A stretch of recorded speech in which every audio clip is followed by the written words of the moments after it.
Guarantee कानून का रास्ता मनमोहन सिंह जी, कांग्रेस की सरकार, सोनिया गांधी जी दिखा कर गए। और अच्छे काम में नकल करने में कोई दिक्कत नहीं होती, अच्छा काम बहुत मायने रखता है। सुनो ना, मैं वो मम्मी जी की पुरानी गोल्ड ज्वेलरी नहीं पहनना चाहती। क्यों ना हम तनिष्क ज्वेलर्स चले, जहां हमें पुरानी 22 कैरेट या ज्यादा की गोल्ड ज्वेलरी पर मिलेगी 100% exchange value. Visit Tanishq jewellers at India motor circle, Ajmer. TNC applied. ने भी आज प्रधानमंत्री जी को बधाई दी है, पूरा देश बधाई दे रहा है, मैं भी बधाई दे रहा हूँ। लेकिन आज यूथ कांग्रेस ने पूरे देश में बेरोजगार दिवस घोषित किया है और यूथ कांग्रेस ने जो आज आवाज उठाई है वो देश की आवाज है, देश के नौजवान की आवाज है। और प्रधानमंत्री नरेंद्र मोदी जी से आज मैं राजस्थान की विधानसभा से हाथ जोड़कर विनती करता हूं, प्रधानमंत्री जी, जब सरदार मनमोहन सिंह जी प्रधानमंत्री थे तब देश में उन्होंने महात्मा गांधी ग्रामीण रोजगार गारंटी कानून लागू किया, गांव में रोजगार की गारंटी दी। कोरोना संकट में गांव की मां, बहन, बेटी, बच्चे सब नरेगा में काम करके अपना पेट भर रहे थे। आज आपका जन्मदिन है, आपको बड़ा काम करना चाहिए। जैसे महात्मा गांधी ग्रामीण रोजगार गारंटी कानून कांग्रेस सरकार ने बनाया, वैसे ही आप महात्मा गांधी शहरी रोजगार गारंटी कानून बनाने की घोषणा करो। शहरों के बच्चों को, नौजवानों को, पढ़े लिखों को ऑफिसों में गारंटी मिले और बाकी लोगों को यदि कोई पढ़ा लिखा नहीं तो उसको दूसरे काम की गारंटी मिले। गारंटी कानून का रास्ता मनमोहन सिंह जी, कांग्रेस की सरकार, सोनिया गांधी जी दिखा कर गए। और अच्छे काम में नकल करने में कोई दिक्कत नहीं होती, अच्छा काम बहुत मायने रखता है।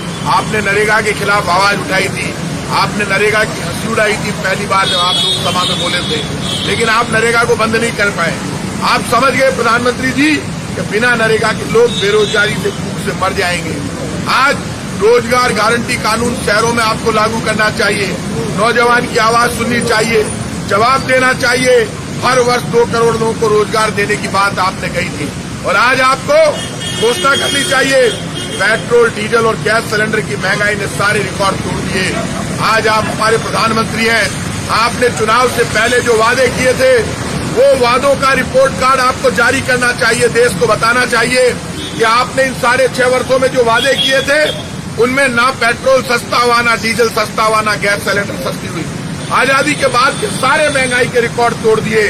आज देश महंगाई से लड़ रहा है, बेरोजगारी से लड़ रहा है, भुखमरी से लड़ रहा है, रोजगार मिल नहीं रहे, पूरे देश में परेशानी है। आपने आगे बढ़कर बड़ी जितनी भी फोन कंपनियां हैं, उन बड़ी जितनी भी कंपनियां हैं, जो मोबाइल कंपनियां काम कर रही है, उनके सबके आपने स्पेक्ट्रम में बड़े हजारों करोड़ रुपए का बकाया आपने मौका दे दिया। आपने बड़े बड़े पूंजीपतियों के लाखों कॉलेज, तो कहते हैं पेट्रोल डीजल सस्ता हो जाए। अब यदि सस्ता हो जाएगा तो आप जीएसटी के दायरे में लाइए। आप ही ने, प्रधानमंत्री जी ने घोषणा की थी कि 1 नेशन 1 टैक्स जीएसटी हम लेकर आ रहे हैं, तो फिर आपने पेट्रोल डीजल को इससे अलग क्यों किया? आप इस वक्त पूंजीपतियों की चिंता छोड़िए, इस वक्त आपको आम नागरिक की चिंता करनी चाहिए और आम नागरिक की मदद करनी चाहिए। देश की जनता दुखी और परेशान है, लोग प्रधानमंत्री जी की तरफ देख रहे हैं। आज उनका जन्मदिन है और प्रधानमंत्री का जन्मदिन तभी लोगों को खुशियां देगा जब आज प्रधानमंत्री जी देश की जनता को। बीजेपी आरोप लगा रही, पहले कांग्रेस जीएसटी में लाने की बात कह रही थी, आज कांग्रेस ही जीएसटी काउंसिल में विरोध कर रही है। मुझे तो ये पता नहीं कांग्रेस को कि पेट्रोल डीजल सस्ता नहीं होगा क्या? हम तो सीधी सी मांग है, मुझे जीएसटी की जो मुझे नॉलेज है तो सस्ता हो जाएगा। कांग्रेस कब कह रही है? कांग्रेस तो कह रही है पेट्रोल डीजल सस्ता कर दो, सस्ता तभी होगा जब जीएसटी आएगा। मेरे पास यदि ये गलत है तो फिर पेट्रोल डीजल सस्ता कर दो।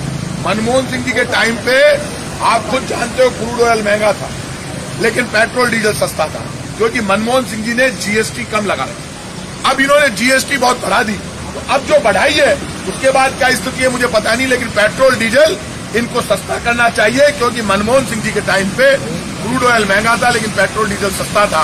आज जब क्रूड ऑयल सस्ता हो गया है तो अब आपको है ना जो पेट्रोल डीजल सस्ता करना चाहिए, लेकिन ये यदि सस्ता कर देंगे तो फिर रिलायंस के पेट्रोल पंप बंद हो जाएंगे।